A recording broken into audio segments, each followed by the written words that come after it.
All right, everyone, welcome back to Oliver's Reality Podcast. Today I have a very special guest because I feel like we bonded so well whenever we met. I have from the Real Housewives of Miami, Guerdy Abraira. How are you doing today?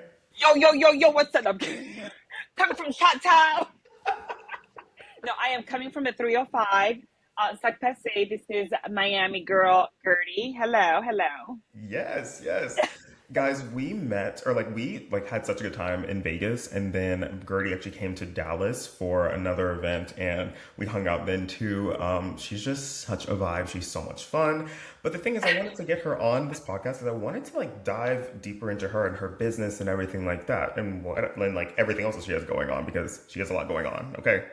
Okay, so Gertie, I just want to ask you like about your business. So it's like you built a luxury event planning empire essentially, right?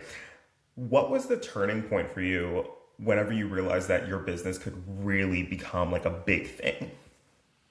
Okay, so it's a long story, but I'm going to cut it into a short six snippets. First of all, there's a little place called Fisher Island. Okay, it's where the 1% of this entire world go to play or own a property there. If you don't really own a property on Fisher Island, you're not really part of the 1%.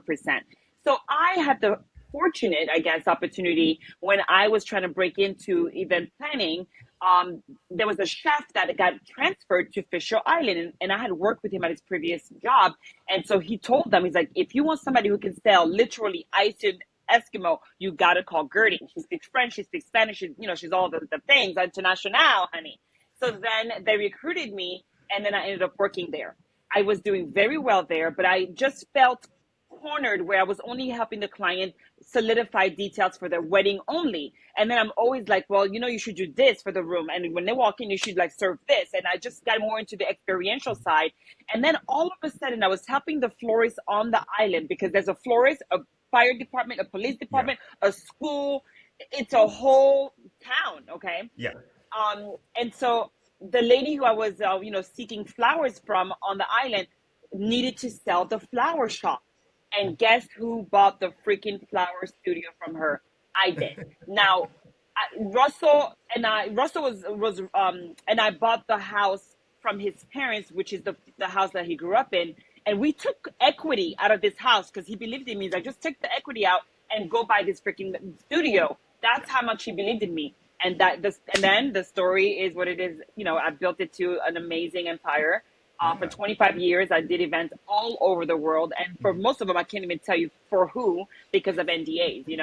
Yeah, of course, definitely. Yeah. Well, then speaking of that, I know you can't say because of NDAs, but it's like, what was the most stressful event you've ever planned, if you can remember?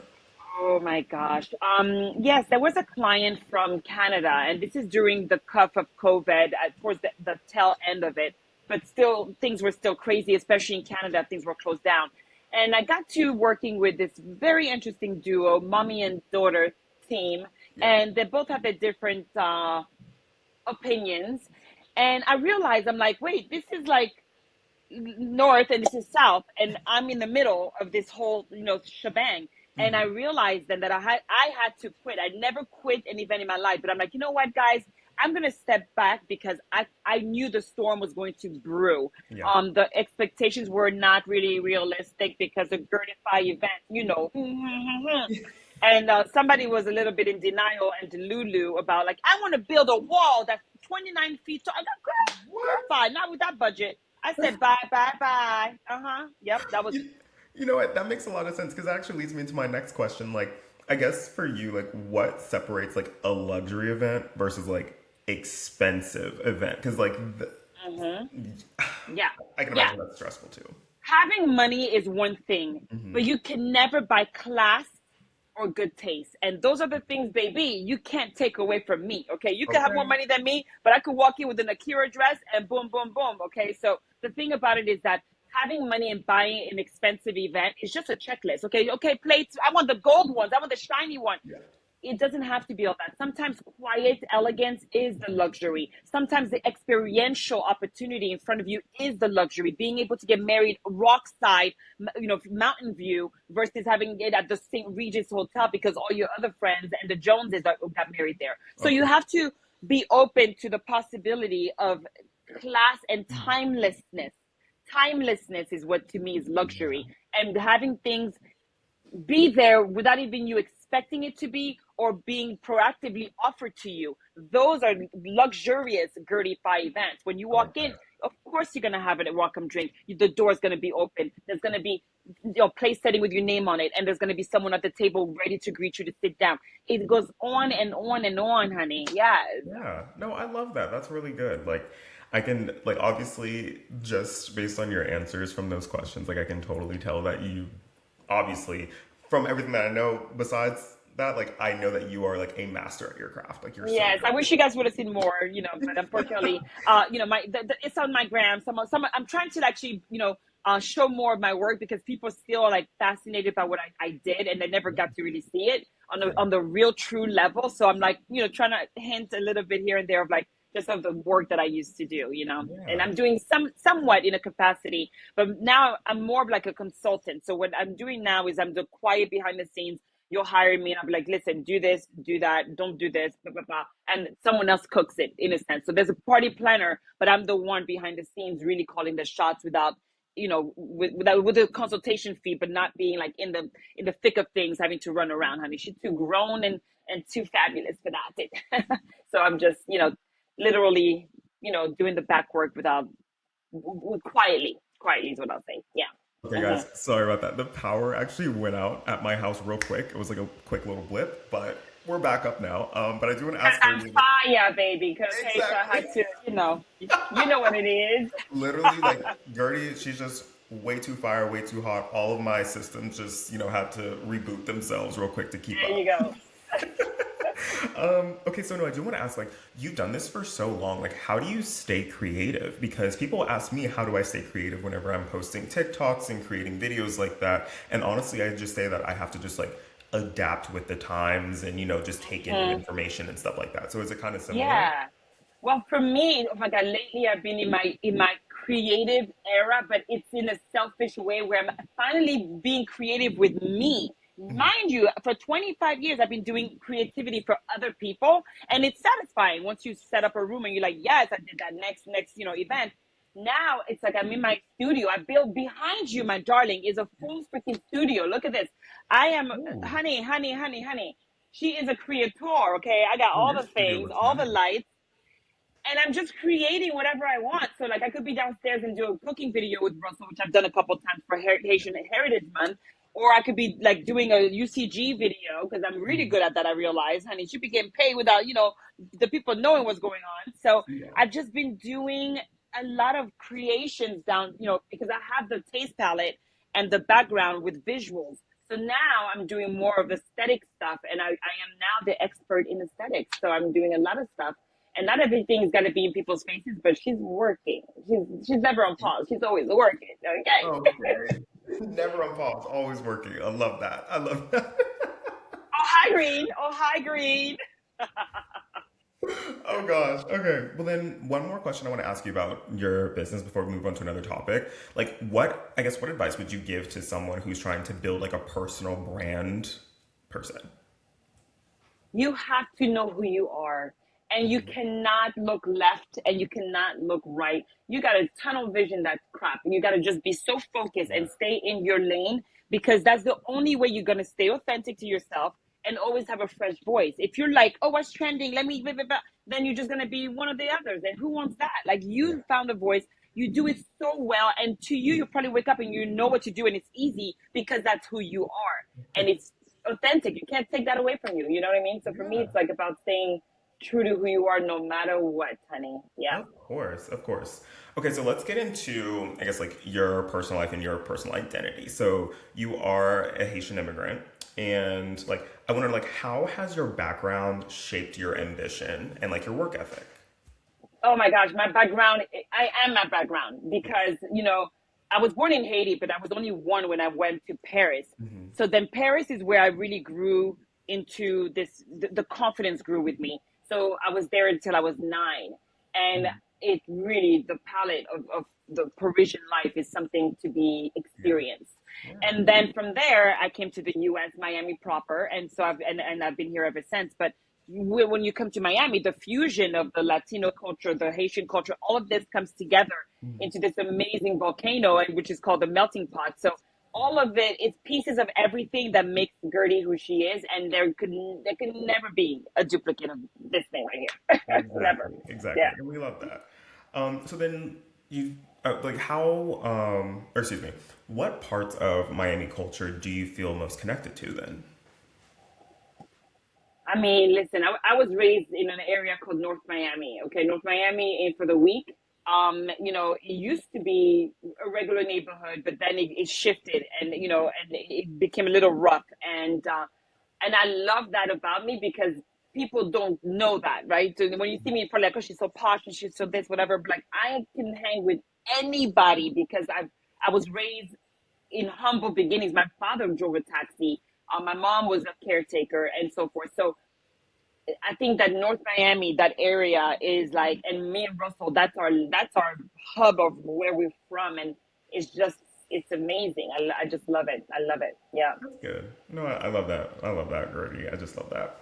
So then, what is something that people misunderstand about you, I guess, whenever they first meet you? Oh my God. Well, first, I come with bearing gifts and bearing hugs, Mhm. and it's like I just love people. I'm a people person. So when I walk into a room, the first thing, like, oh my God, yes, honey, you did that, and it's like, oh my God, oh my God, oh my God. All of a sudden, you're too much for people, and it's kind of like, well, what's the problem? This is all good energy, right? Don't Yes. people want to be around good energy? So good vibes only is what people say, but then it's like the intimidation factor, I think, may come and set in to some, perhaps.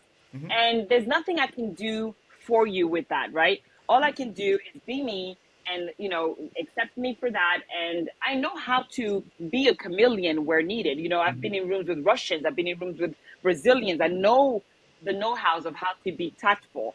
And so I feel that I always am, presenting, in a space that has the same. I bounce off of the energy I'm giving, type of thing. You know what I mean? Yeah.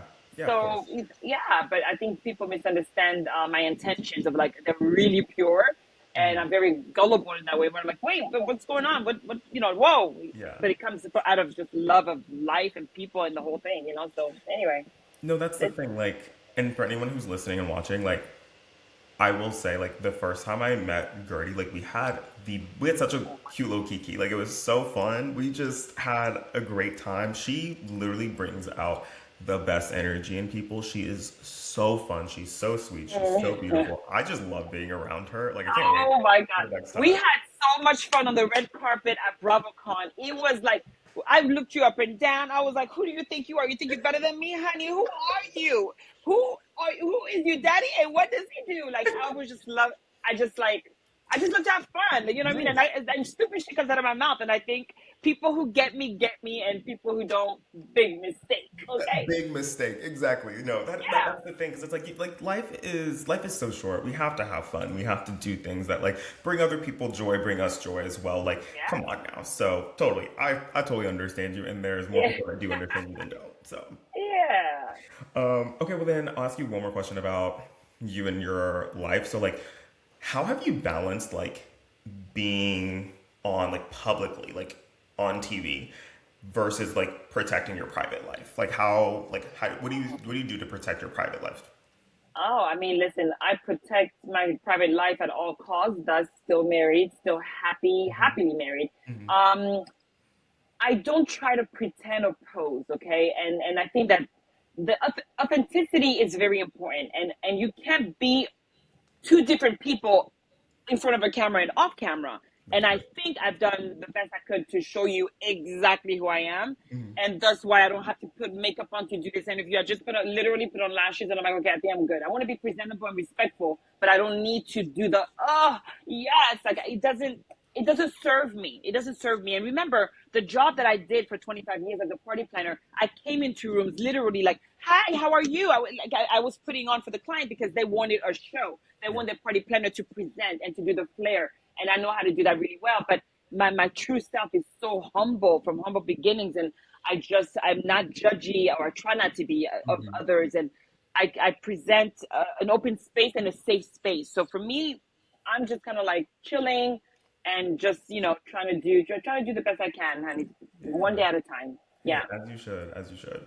Okay, well, then let's get into stuff like vacations and luxury travel and stuff like that. Let's get Okay. into some fun stuff. So, like, let's say, what is one luxury item or like experience that you think is truly worth the money? I have a couple things, but what do you think? When when experience when like for anything or Like, for traveling? Like well, literally anything. Like, it could literally just be for okay. traveling. It could be like any day necessity, like something like that. Yeah.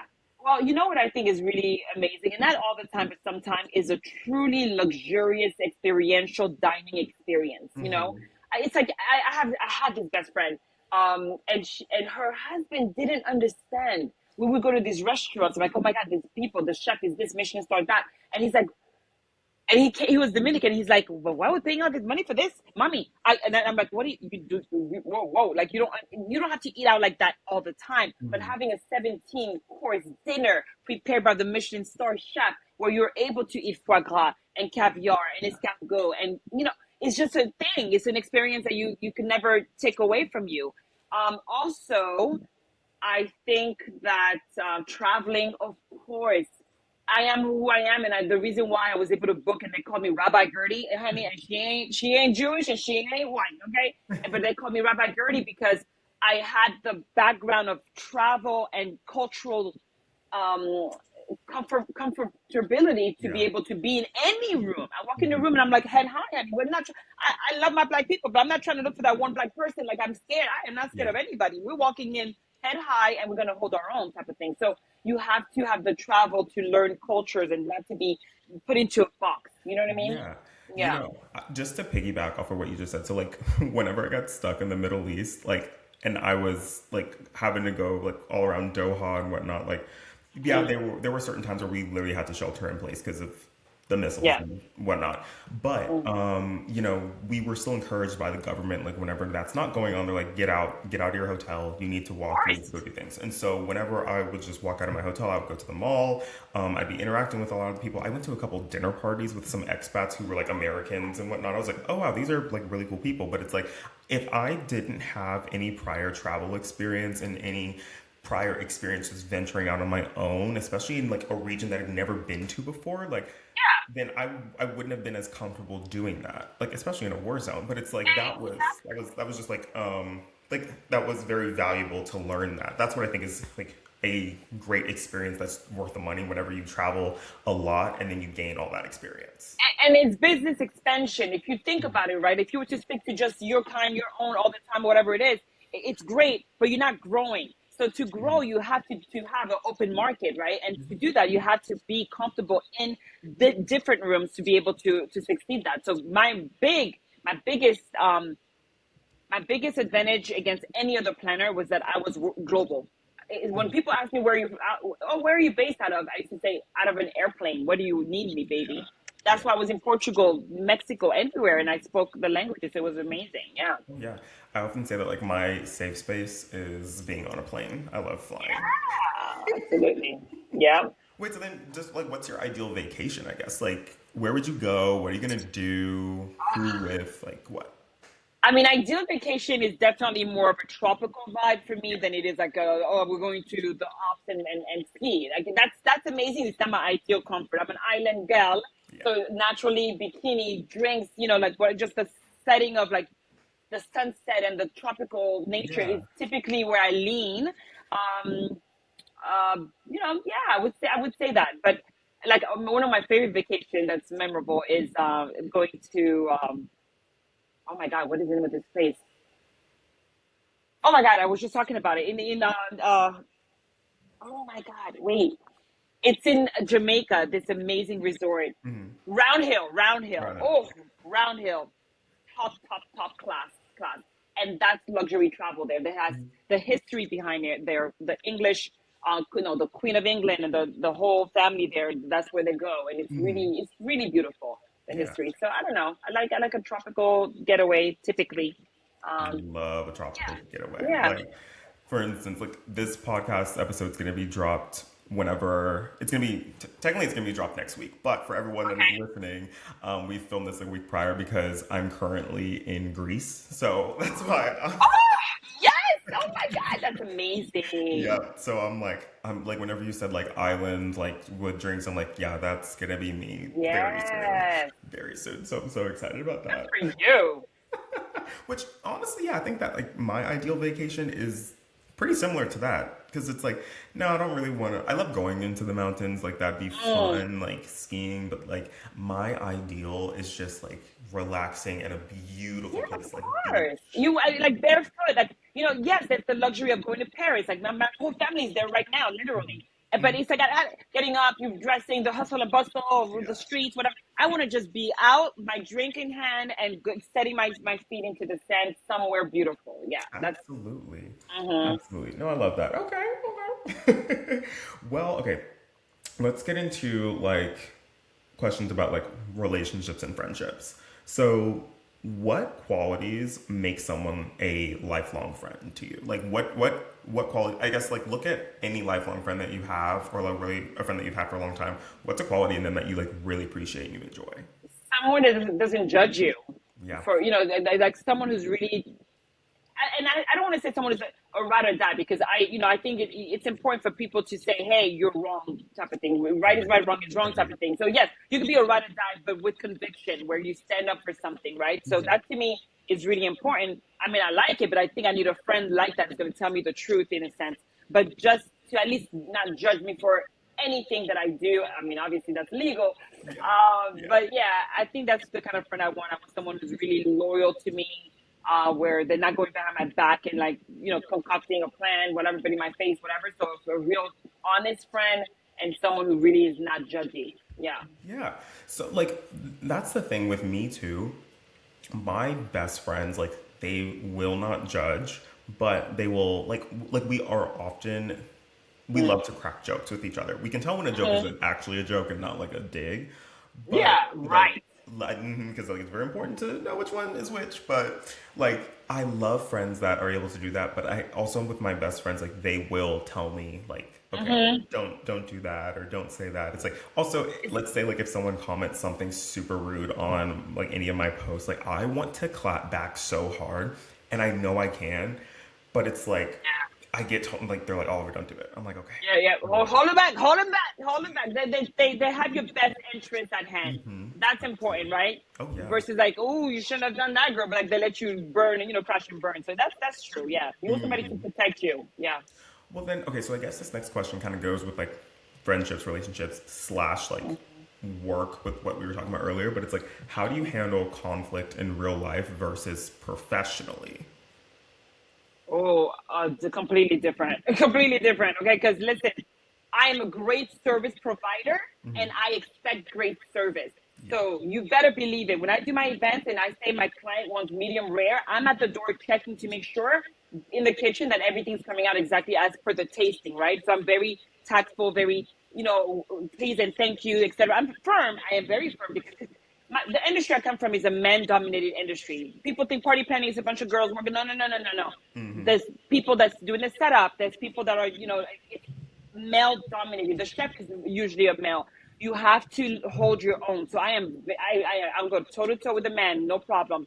Please and thank you. We need to get this door open at 2 p.m. because that's when the ceremony starts. Thank you. Yeah. But personally, I'll be like, didn't we talk about this yesterday? And blah, blah, blah. It's kind of like I more emotionally attached when it's a personal thing. You know what I mean? So I think that is just a little bit more different, where you have to kind of hold back professionally because you got to see these people again, and plus it's a team effort. So you cannot talk to the lady cleaning the floor like they're nothing, because they're more important than you are. You can't open the doors if the floors are still dirty. So I Ooh. respect the janitor, the cleaning lady. Those are my people. Yeah. Okay. Yes, 100%. Yeah. No, that's so true. Always treat everyone with like so not even just an ounce of respect, many ounces of Yes, respect because you never know who absolutely. people may be. You never know, and I'm not saying that in like a clout chasing, climb the ladder type of way. I just mean like you never know Yeah. who people may be. You never know who they might be going through, like or what they might be going through. Excuse me. So What they just might be going through. That is like the key right there. Huh? When I tell you, when was going through what I was going through a couple of years ago with cancer, and people used to say some stuff, and I'm like, where do you, in your mind, do you right. go there and talk about like how I dress? Like I can't fit anything in my closet. Like people didn't understand that. And I'm like, you don't understand. Like the chemo puts so much stress and weight from the steroid shots and everything. Like I couldn't put anything in my nothing fit. So I was like just buying like anything that I was getting given by brands or whatever. So I used to just walk out the door to go film, like no problem, because I was just happy to be alive. I didn't care. But just best to believe I was best dressed from the beginning of season 4 all the way till I got cancer, or thereafter. So I'm just like you don't know what people are going through. So like Yeah. you don't need to say what's in your mind, okay? Like it's not nice. Literally, literally. Yeah. And that's the thing. I feel like a lot of people, especially on social media, like obviously I know like I've gotten a brunt of this too, but it's like you as well. Whenever you do something that like people just like may not agree with, people will be so quick to just judge and say harsh Mm, things, no mm, matter what you might be going through, whether or not it's like all on the internet or on TV sure. or not. People will be so quick to do that. And it's like people judging you whenever you were in like a low state in your life. Like just saying, like that is such a hard thing to go through. It must be such a hard thing to go through. Like obviously, like I don't have experience with that, but I have witnessed Yeah. family members who have also gone through their own cancer Hmm. battles and cancer journeys, Yeah. and like just being adjacent to that, it's hard. It's Hmm. hard, and so for Yeah. you, I can imagine it is. Yeah, but and that's why I do so much. I mean, you see my partnership with the pharmaceutical companies and all this stuff. Like I have such amazing post-cancer Hmm. way of like showing up for other people still. Like Yeah. I'm very blessed to have brand partnerships and to be Yeah. able to work in this space still. And some people are like, get over it. You're not cancer anymore. Put a wig on, whatever it is. It's like you don't know me. You don't Mm-mm. know my story. You don't know I'm still literally Yeah.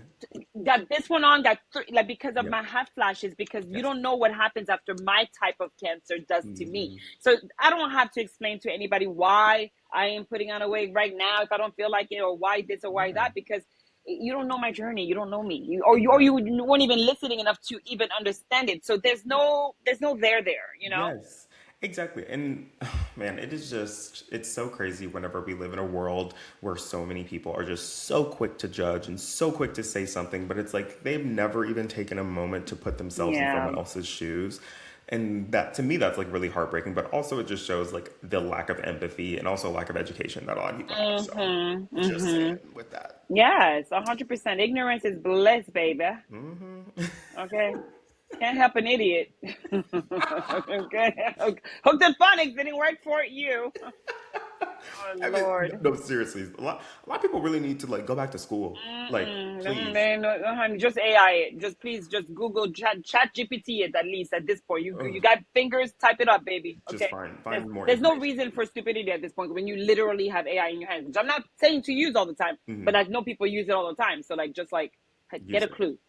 Yeah. Speaking of which, I literally had a friend where I've had to sit her down because every single time she wanted to know, like, oh, what's the weather? What's the temperature outside? She would ask ChatGPT. I'm like, stop, Oh stop. my gosh, like what? There's Like, one thing to Google it, and then there's another thing to chat GPT it. Right. It's like that's not your friend, okay, girl? That's like not your you could friend. literally you could Google it. You could also like use the Look weather at your app. phone. Like, Yeah. oh my gosh. Yeah. I'm Yeah. like, We need to really step back, because I was using ChatGPT all the time too. Like, but mhm, no one else in my family uses it. I'm at working all the time, so sometimes I do need the help. But like, it's like now that I'm seeing the water system problem, now that I'm seeing what it's doing to the pollute, it is bad. eye opening, and we need to really Hmm. step back. Very I'm not, much. I'm for it. I'm for the technology of like advancing, but to what end? And we really need to educate ourselves and Yeah, see what is happening or what is going to happen based on this decision. Action, reaction, baby. I Fuck agree. both. I agree. Yeah. I agree. Yeah. Okay. Oh wait. Well, actually, ooh, what is? Because it's like I'm not in a relationship, but you and Russell are so cute together, right? You need to be dating around, sir. Okay, all that goodness you're saving over there. Me after the day, after the day. Where are you going? Where are you going, sir? Okay, because you need to be outfitting on the day on a date. That's what I said. You heard me. And there are You plenty of cutie pies in Dallas, if you know what I mean. I know exactly who you're talking about too. Yeah. I know if you know what I mean, because that's my friend. But we ain't got to talk about this right now. We'll talk about it later. But if anything, I will be officiating. Sorry. Okay, sorry. Okay. Anyway. No, I got you. I got you. Oh my gosh. So then, Like, what's the best relationship advice that you've ever received? Well, I didn't need to receive advice. We saw advice by just watching both of our parents are still married and it's been over 55 years together. So we were so blessed to have both parents show us the way without saying. And it's not like, what do you guys do to making it? It's like you don't need to. If you need to work your relationship like a mathematical freaking formula problem, then it's not, It's not gonna I don't know what work. to tell you. Like I see these people and let me call something out too. A lot of relationships I see right now are Instagram friendly. They're for the gram in a sense of like, oh, we look good together. Oh, and he likes to post too, and he likes to be, or for partnerships, branding, all this stuff. It's I'm looking at people like, God, okay, all right now. If your full relationship is to always do things for people or to, you know what I mean, the focus is not going to be long lasting, and neither will your relationship. So for me, we just we're just we just are, you know what I mean, we're Yeah. happy because I Just think be. we could just be like, yeah. And so if he wants to film something with me, like he's about to make something amazing, I'm like, oh my God, I want to share, then okay. But he's not even on Instagram like that, like, you know what I mean. So Yeah. I got lucky, I got Have you lucky. ever heard of the term ring by spring? Rain or ring? Ring, like ring. Oh, the giving them a deadline. Yeah. Okay. So Well, basically, I can't lie. I did kind of give him that. Yeah, because he wanted me to buy a house with me and me to move in, and I'm like, who are you talking to? I am a pastor's daughter. Who are you talking okay, well that to? makes sense. That makes sense. Give me a ring, and then I'll move in because I know that, we were committed because my father done, don't talk to my daddy, and we were here. But like Yeah. I was like moving in. High commodity here. Thank you. Yeah. Okay, because it's like I'm so being from Dallas and Yeah. having a lot of friends and myself included that have gone to schools in the South. There's like the term ring by spring where it's like a lot of people want to be engaged by the spring Mm-hmm. semester of their senior year in college, and it's like, oh Oh, of yes. college. So a lot of Okay. people that I know of have like gotten married, but a lot of people I know of have since gotten divorced, and they're trying to Divorce. rush it because everyone wants to There go you on the go. ring by spring thing. And I'm like, guys, just don't rush everything. It's okay. Exactly. Oh my goodness. I mean, is it still that traditional in Dallas like that? I mean, don't make me have to bring dude with the Southern Belle thing now. I mean, we done it when I was in Dallas, and we know everything's bigger in Dallas. We We know know that. Oh, that was so fun. Oh my God. that When was we did the hilarious. big lips, remember where we did Yes, the big lips? Everything. Oh my God. that So was much fun. hilarious. Oh my Everything. gosh. Yes. Oh, and the Houses of Atlanta did the Dynasty. I was so jealous. I'm like, ooh, I would have worn a wig for that one. Pinky and the Hat. Yep. Oh my gosh. Oh my gosh. No, that was Yeah, hilarious. I was that like, was so oh fun. my Yeah, no, gosh. I saw the big hat. You know who looked amazing? Phaedra looked good. Ooh. Yes, and somebody else. I can't remember. I can't remember. Somebody else with blonde hair. Oh. But no, Phaedra looked good, man. With like for the Dynasty team, that was a good one for him. Yeah. No, that was good. Speaking of which, Yeah. like I don't know if you know, but I am hosting an event here in Dallas for Cynthia Oh. Bailey on Oh. June 21st. I can send you the details for it if you want, but First. Okay. that is Yeah. Father's Day. Oh, y'all doing that on Father's Day? Well, because it's the first day of summer, so that's why. Hey, okay now. Well, send me the information. Maybe Russell's working and I'll be in Dallas. I mean, it's only 2 hours away from here, so I'll be back by Yeah. dawn. Okay.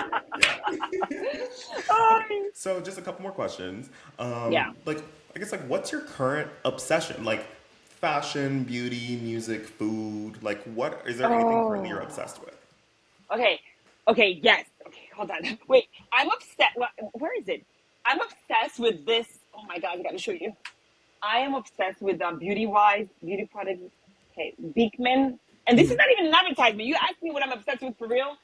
Beekman 1802. I don't know if you know Beekman, but Beekman, oh my God, this is a lotion. It's a spray. It's a Ooh. spray. It's a spray, baby. When I tell you, it makes your skin so smooth and like Wait, and what's the I, brand again?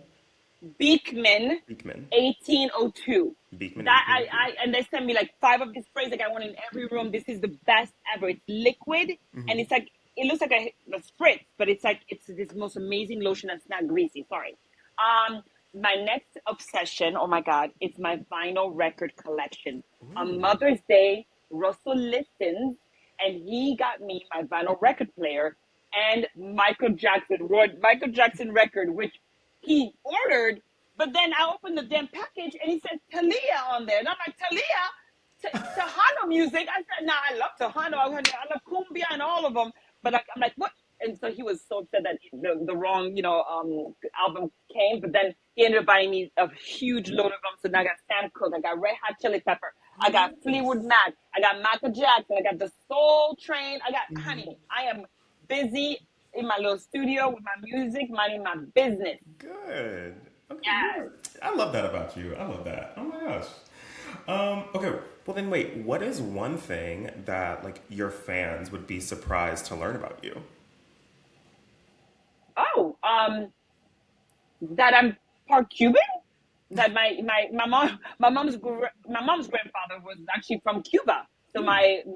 so her grandmother and my grandfather, great grandfather, they got married, and Mhm. it's interesting because I think that in 1804, after like the whole 18, like the liberation of Haiti, I think that maybe some of the past slaves may have migrated with their family owners, whatever, to different places, and maybe that's how my great grandmother ended up in Cuba to marry my great grandfather. I don't Yeah. know, but they got married there, and then they came back to Haiti. And so I was raised Haitian because they never stayed in Cuba. But that's yeah, I'm part Cuban.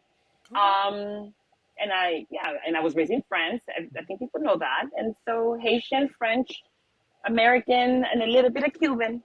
Oh, I love that. Oh Okay. wait, and also that I was going to be a ballroom dancer before Oh, really? becoming a party planner.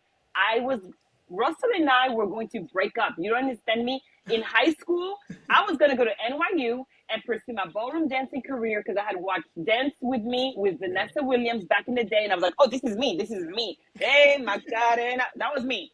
So I started learning, all the stuff here to dance, and then I wanted to pursue professional in New York, and so we were at a like standstill of like, what do we do with this relationship? And I ended up staying to be with Russell, and this is the rest of the rest is history. Oh, Yeah. I love that. Oh my gosh, Uh-huh. that's amazing.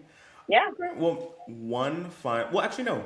That was literally gonna be the question I was gonna ask. It was gonna be like, if you weren't gonna Mm-hmm. do events, what was your career? That's your answer.